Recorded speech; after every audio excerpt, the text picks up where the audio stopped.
property. Okay. Kaya hindi may preference ang liberty sa property. Tapos nakakilag ng sa Bill of Rights na wala pang limitation. Gusto niya ang mga anchors ng laying niya ang laying.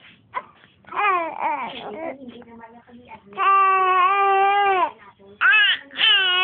Evaluation, mamala inisang RA 9439. Okay, ang kaya nga... Who's that? Piglet.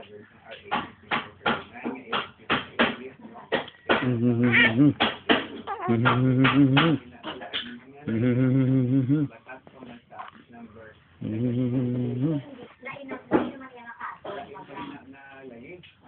Ang hindi na laying DP 702 at amended by Republic Act 8344. Ang mga nagkakulibig sa mga hospital na mag-require, mag-demand, mag-solicit ng advance deposit as a prerequisite for consignment. Pero, hindi apply lang in emergency or serious cases. Okay. So, kung hindi mo hindi mo mag-apply ang BP.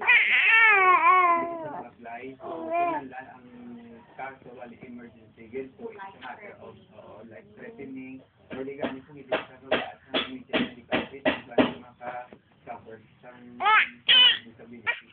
Kaya naman sa doon ang ano ba yata niya ang himuon sa pasyente na tungkol sa kapalintiran audit kaso nga hindi pagpagwaon. Kaya, yung sop-sop yung dede na, si Piglet. Ang il si Piglet yung dede mo. No, no. No, no. No, no. No, no. No, no. No, no. No, no. No, no. No, no. No, no, no, no, no, no. Hospital is to file a petition for a BSO. Ang inang petition, bali, ginamandoan ang court, ang hospital na i-produce ng patient, kagi-claim sa court kung ang anong basis ng detention niya. Yan, ipapapagwa. Kung mga pamatagal ng court, Ano, gatulog agad sa camera. Gatulog-tulog agad sa camera, no? No. Tulog-tulog agad sa camera, no? criminal case. No, no, no, no, no, no. Madulan ako sa penalty. Ano ba ang penalty in case hindi pagpagwaon ang pasyente nato? Or kayo hindi pagpagwaon? Bye-bye, Piglet. Okay, gindede na naman si Piglet. Ikaw, kapala dede si mo, ang natamba ching-ching. Yung na-dede mong ears ni Piglet, hindi na lang si Piglet kay.